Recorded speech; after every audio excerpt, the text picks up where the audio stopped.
Hi everyone, I'm Sean Tynan from Advisors Living Real Estate with the Homeward Bound Group, and I'm Mary Surrender with Rate Mortgage.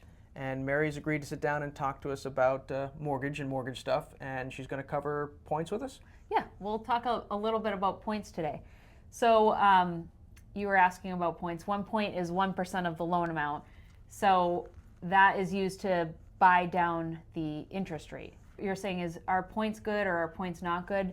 And it really just depends on the cost savings that you're going to have. And you really just have to look at what the rate is with a point and what a rate is without a point, see what the difference is in the monthly payment, see what the point is. Like if you're buying a house for $300,000 and you get a mortgage for $300,000, then 1 point would be $3,000. So if someone's buying a house and they got a $300,000 mortgage and they're going to pay 1 point and it's going to drop their, let's say it's going to drop their monthly payment by $100.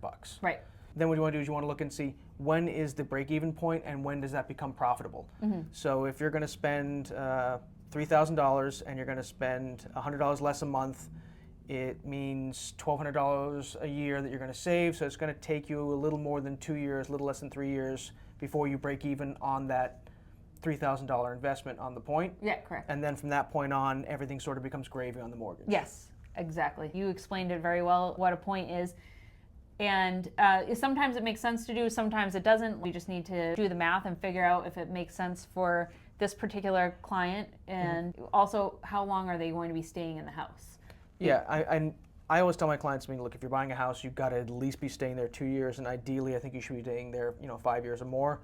Because when you resell a house, you've got real estate fees, you've got possible capital gains if you're there in a short period of time, you've got your closing costs and your prepaids, which we're going to cover later. So there's a lot of costs that come involved with selling the house, so you have to make sure at a bare minimum you're breaking even.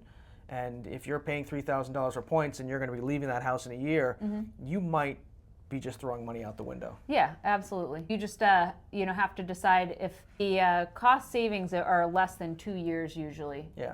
Or 2 years or less. Then I would say pay the point, because you're gonna start making the money back after 2 years. So that makes sense. But it just depends on what we think that the market's going to do too. If we think that the rates are going to go down, are you going to be refinancing in the future? Do you want to not have to refinance in the future because you're purchasing it down, or having the rate be reduced enough that you wouldn't have to do the refinance in the future. And if you're doing a refinance, there's costs involved with a refinance, even if you're rolling it into the mortgage. But more importantly, if I'm in a 30-year mortgage and 5 years from now I'm refinancing back into another 30-year mortgage, and I have to do that if I want to lower my monthly payment, or if I'm refinancing into a 25-year mortgage, but I'm making the same payment and the same, sometimes the refinance just doesn't make sense, whereas if you're, like you said, doing those points, I might not have to worry about doing the math and figuring out the refinance later, unless there's a nice significant gain.